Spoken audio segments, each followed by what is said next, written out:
Hello readers, I'm Amy and today I'm going to be doing a book tag. This one I actually found on Instagram. I thought it sounded fascinating, has some really great questions. Before I get started, please like, subscribe, and leave a comment down below. I'd like to see what kind of content people are engaging with, what kind of thoughts you have on the videos that I make, any commentary on the topics that I'm doing, so please comment, please like, it really helps out. So I want to do the fashion and book tag. This is by the X Book Club on Instagram. I will leave them linked down below. I don't know. I don't want to say I haven't been particularly known for my fashion because I had knee-high Converse boots in high school that people still remember me wearing. I wore my dance costumes as part of my regular outfits growing up because I just loved to have fun with it. I've always, I guess, been kind of interested in playing with my look or like trying on different hats, if you will, but I'm not a fashion content person in any way. I did recently start watching Madeline White on TikTok and on YouTube, where she takes clothes that she already has and like rolls them up or tucks them in or puts a belt around the whole thing or does interesting layers. So I'm starting to learn more about how fashion kind of works. I still don't understand the bigger world of fashion. Like if I watch a runway show on TV or something, I'm like, I don't understand why these are outfits that are people are putting together. So I don't know. I'm not really in the fashion world at all, but I am trying to explore more with my own fashion in my adulthood. So that's just kind of my relation to this topic, but I thought that this was a really fun tag, has some really awesome questions. So the first one is going to be the classic, match a book to your current outfit. So I am in my super comfy purple sweatpants, and this is my Woodsboro Horror Film Club shirt that I just found on Etsy. I have two books for this. First one's going to be literal. So there's not a lot of like bland colored books out there, I feel like, and all I found on my shelves was my husband's survival guide. It's June 1992. He was in the army. I don't know if he got this in the army or got this from a family member, but it's just been sitting on the shelf and he won't let me get rid of it. So this matches, but I have literally nothing to say about this book.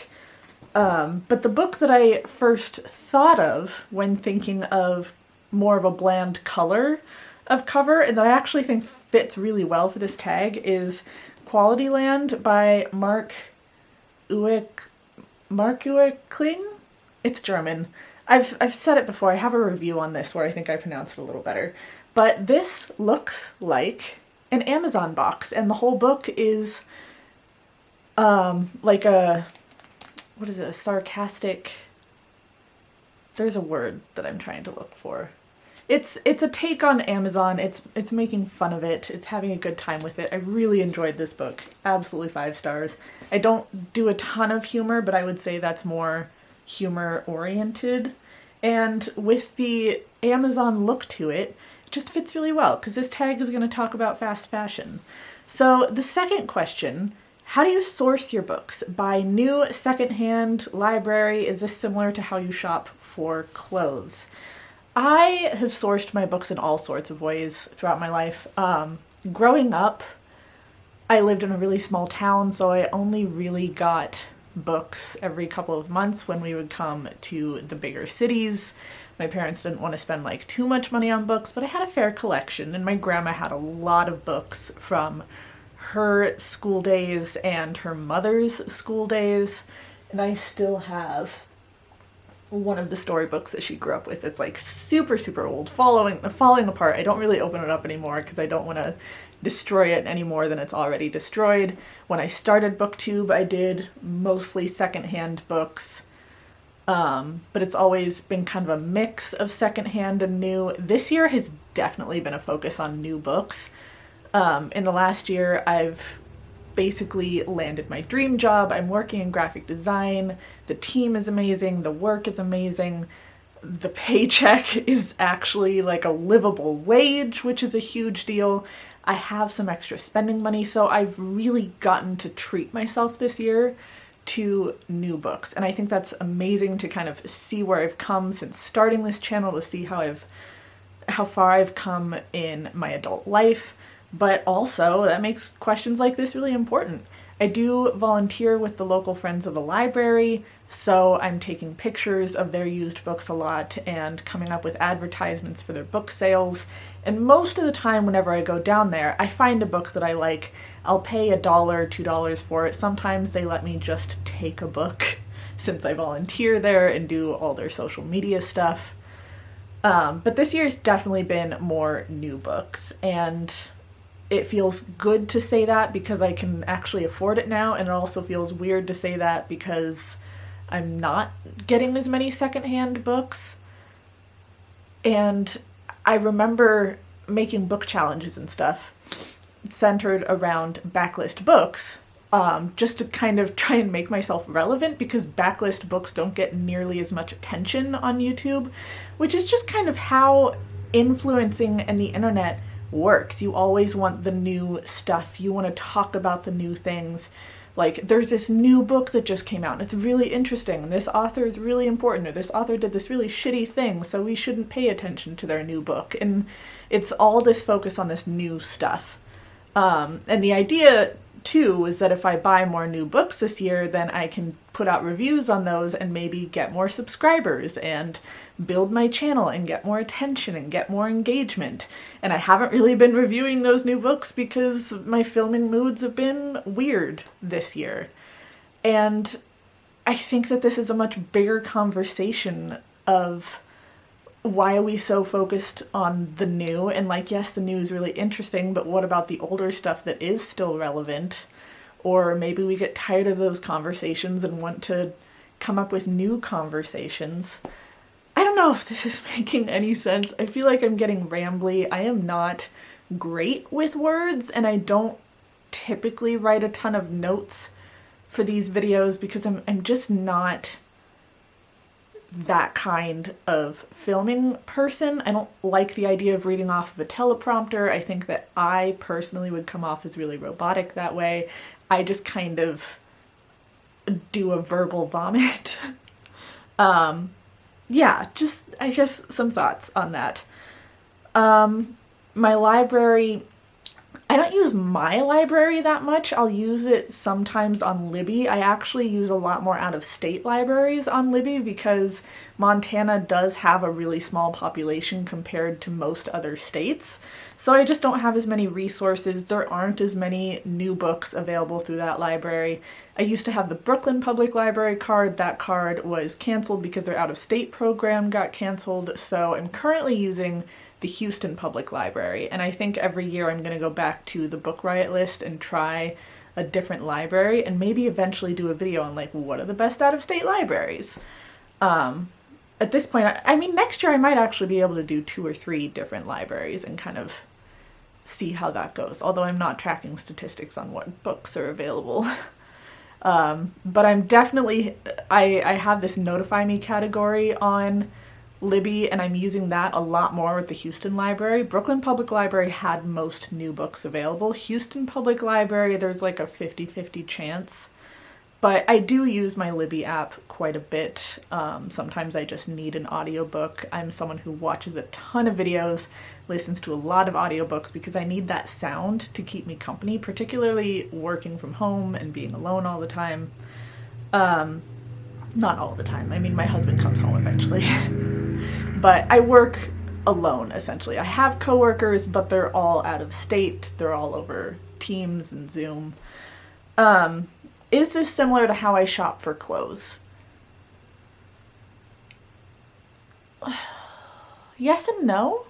I think I got more new clothes as a kid. We would go on our big shopping trips to the big city and we'd go to Walmart and just go crazy for new school clothes. And then in college, every now and then I would treat myself to something new. And as an adult, particularly with watching more fashion content, I'm getting a much better appreciation for thrifting, I get a lot of clothes at Ross and at TJ Maxx. Those are my big ones. They're not, I don't think they count, they're not secondhand, but they're not like, I don't know, isn't TJ Maxx like design stuff that didn't sell or has a small mistake to it and they sell it for cheaper? I do stuff like that. I found a really great prom dress that I'm going to wear for Halloween that was like $60, and it's floor length. It has a ton of beading. It has a ton of tulle. It's got a little bit of a train. It's awesome. And it was only $60. So I have a better appreciation for thrifting. So yeah, I would say I do both. I get new things. I get secondhand things. I appreciate both. I will say with books in particular, I, in the last couple years, have been looking a lot more for specific covers because I really love certain covers. I want to get these things that I love and appreciate, not only to make my library pretty, but because I am a graphic designer and I do have a huge appreciation for that. Yeah, that was only the second question. We might be here for a while. Fashionopolis discusses a new trend of companies emerging that rent out high fashion clothes. If you could hire out clothes for a short time, would you? But the way this is worded, I feel like, would I hire out my own clothes? Probably not. But would I rent clothes from a place? I don't know that I would. I love the idea of it, but knowing myself, I don't know that that would work very well for me. So with Libby, with borrowing books from the library, like on my Libby app, it just goes back to the library if I don't return it at a certain point in time. But getting myself to physically go out, like to a post office to drop something off, sometimes feels like a lot of effort.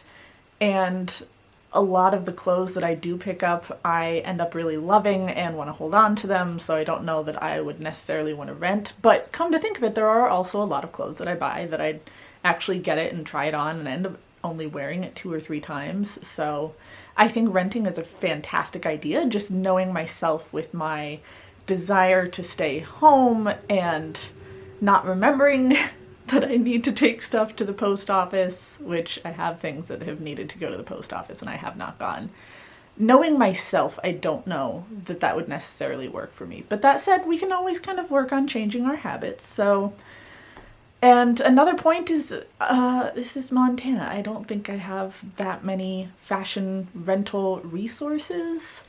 I could look into it a little more. I feel like I hear a lot more about fashion rental in the UK than I do in America, really.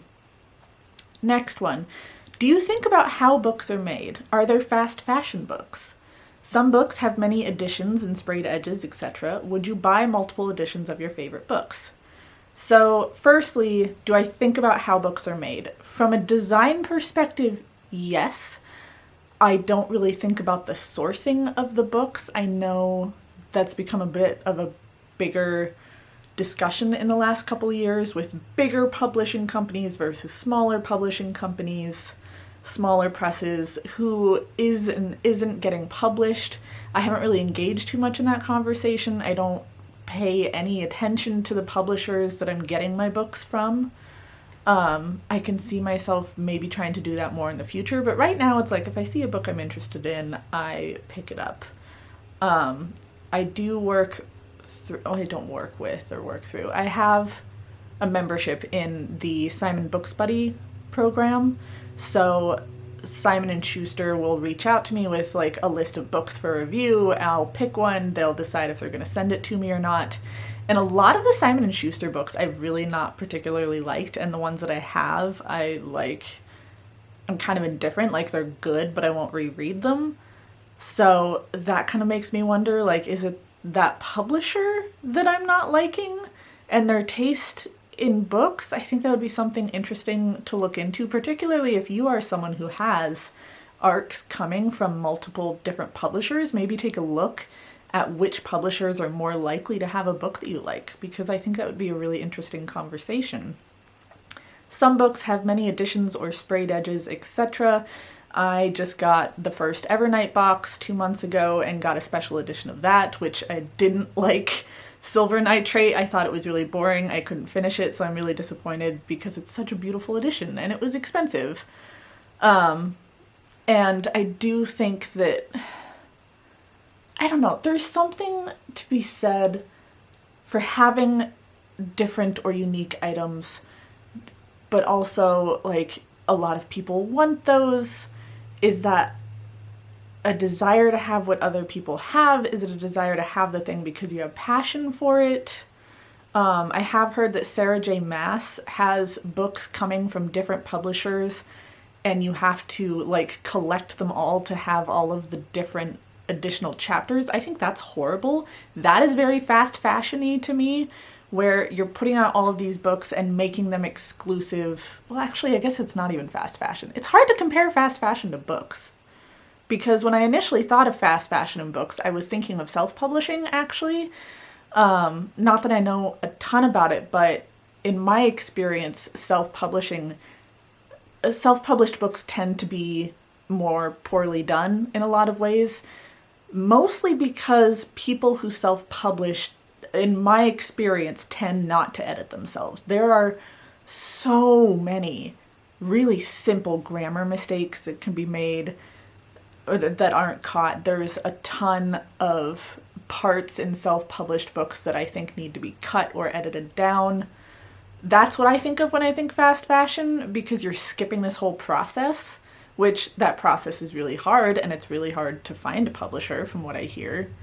So that'd be an interesting conversation, but having these exclusive editions, have to collect them all. You'll get this extra chapter if you buy this. I don't love that. That's very classist to me, where the people who have the money to afford multiple editions, they're the ones who actually get to read all the content.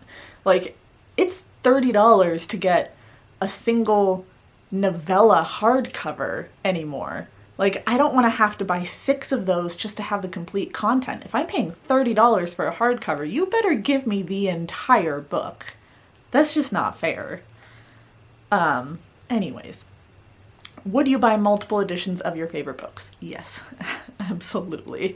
If you've been here for any amount of time, you know I have a Dracula problem. I have an edition of Dracula that I got in Vegas that has a bunch of different editors' notes in it. I have a version of Dracula that I got from Mexico. It's in Spanish, so I'm probably not ever going to be able to actually read it, but I want to collect Dracula in different languages. I think that would be fun and interesting. I have the 2 Barnes & Noble Classics versions, one to read and one to annotate. I have the leather-bound Dracula edition because it's pretty. I have the gold sprayed edges new Barnes & Noble Dracula edition because it's pretty. It was a gift from my mom. I love that book. I want to have different editions of it. I want to see different ways that people design it. I want to see it in different languages. I couldn't tell you why. I just want it in different editions. The same thing with shirts, actually. I have a ton of the shirts with the collar, and it buttons down, and it has the little snaps on the elbows so you can roll your sleeves up and snap them in place. I have the same shirt in like 8 different colors because I love that style of shirt. The material works really well for me in all sorts of weather conditions. I can get a variety of colors. Yes. To produce sustainable, cruelty-free clothing in the future, we may have to use new practices that some may be uncomfortable with, such as lab-grown leather. Name a book that challenged your worldview and made you think of a different way of living. That would be Loving Animals. Hold on. Loving Animals Toward a New Animal Advocacy. This is from college. I was in the Women's Studies program, and I got to do, I basically got to be in and like monitor a class, so I wasn't a sociology major or minor in any way, but I was taking the sociology class as like the one that I'd chosen for a women's studies credit, so applying women's studies to this sociology class, and it was society and animals. We talked about zoos. I watched Blackfish, which almost made me throw up. I was very close to removing myself from class during that movie because I'm like, I could not stomach it. But this is one of the books that my teacher assigned to me specifically. There were books that the whole class read, and then there was books that he assigned to me for my women's studies perspective on the class. And this is by Kathy Rudy. She also did a book on, it's called Beyond Pro-Life and Pro-Choice. It's been a while since I read it. She is very academic in her writing, so absolutely not for nonfiction beginners. But that book talks a lot about religion and pro-life, pro-choice perspectives, and just kind of has that conversation. And loving animals came at a really interesting time in my life. I grew up in Montana. My dad hunted for a lot of the meat that we had. I basically grew up on deer. I don't think I had a cow burger until college. I just always ate venison. Still love venison. And for me, it's like growing up, that's how the meat was sourced. I didn't really think of it differently. I didn't learn much about the animal industry until probably later in high school, and then I was kind of grossed out by it. And getting into this class in college, it's a lot of the ethics around eating animals, the ethics around zoos, the ethics around SeaWorld.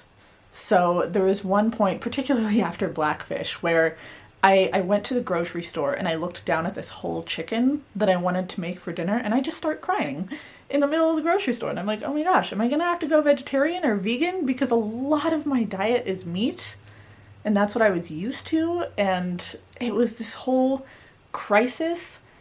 And I am a very picky eater. I don't particularly like most vegetables. I've never been the healthiest eater. I have the taste buds of a 6-year-old. All right, quite literally. I eat more chicken tenders and french fries than anyone I've ever met.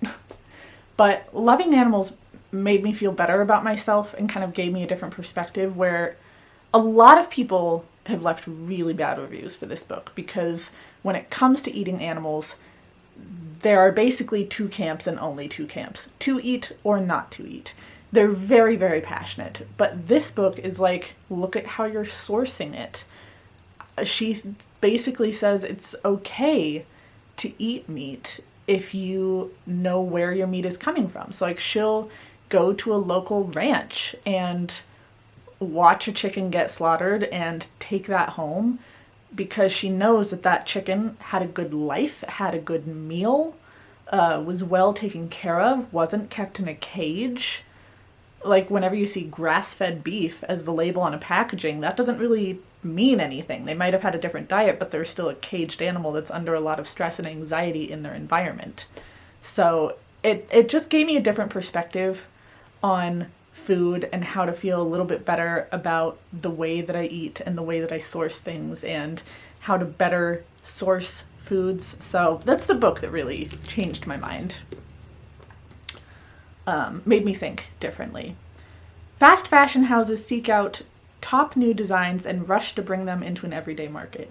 Do you have a book with a cover that has copied an in vogue cover trend? I think that's a tricky one to answer. There are cover trends, but what I tend to notice is that they're trends by genre. So literary fiction is actually an excellent example. Literary fiction, from my design perspective, tends to be colorful and abstract. I can tell what book is going to be literary fiction just by the cover. Tomorrow and Tomorrow and Tomorrow, for example, I believe that came out this year. That has a very abstract, colorful cover. You know it's going to be literary fiction. Because it's literary fiction, I'm probably not going to pick it up. Black Cake is on my to be read shelf. It looks literary fiction-ish, but the plot sounded interesting, so I'm going to take a chance on it. But again, very, very colorful, very abstract, probably going to go in a more literary direction.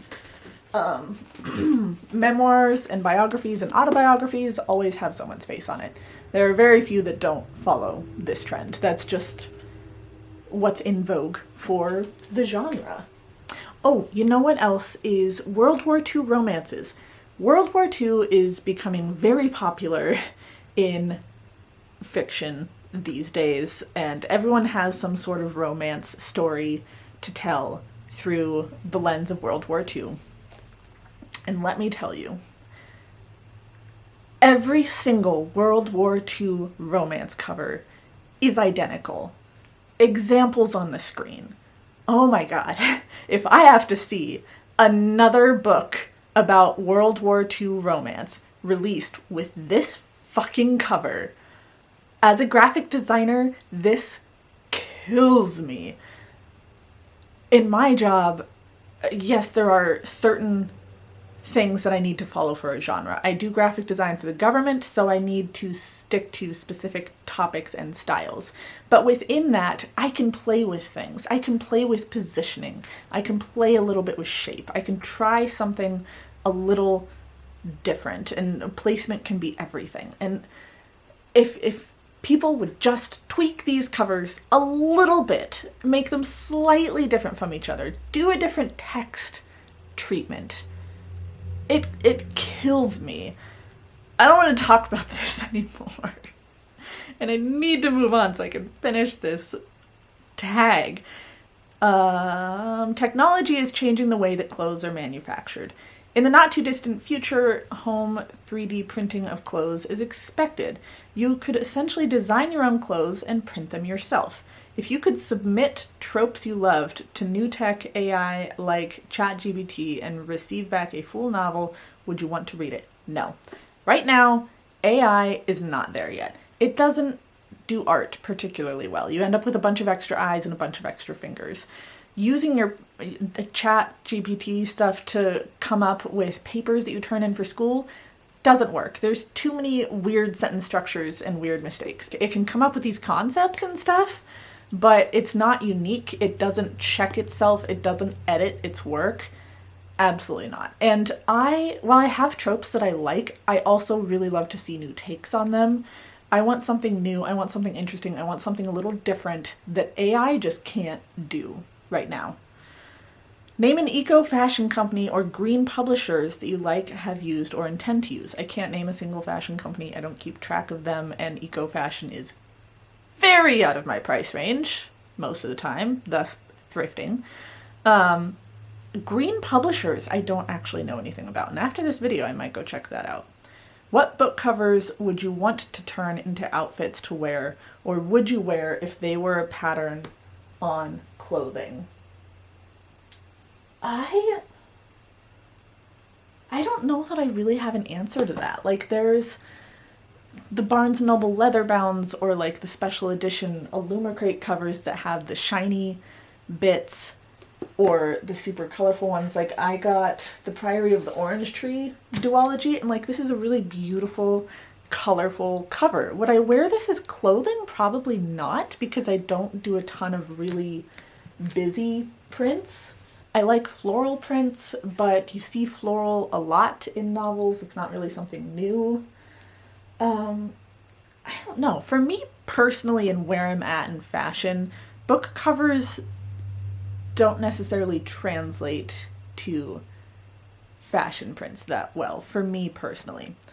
And last one, is there an outfit and or pattern that you own that you think would make a better pre-existing cover? I don't know about better, maybe interesting. I actually thrifted this skirt and ruined it whenever I took it bike riding, so I have to like recut around the slit because it's slightly shorter on one side. But I thrifted this. It was $8 in Vegas at Alt Pop, and it is a see-through skirt that has little moons and stars all over it. And I love wearing this over top of denim shorts. I like the layering effect. I like the long and short effect.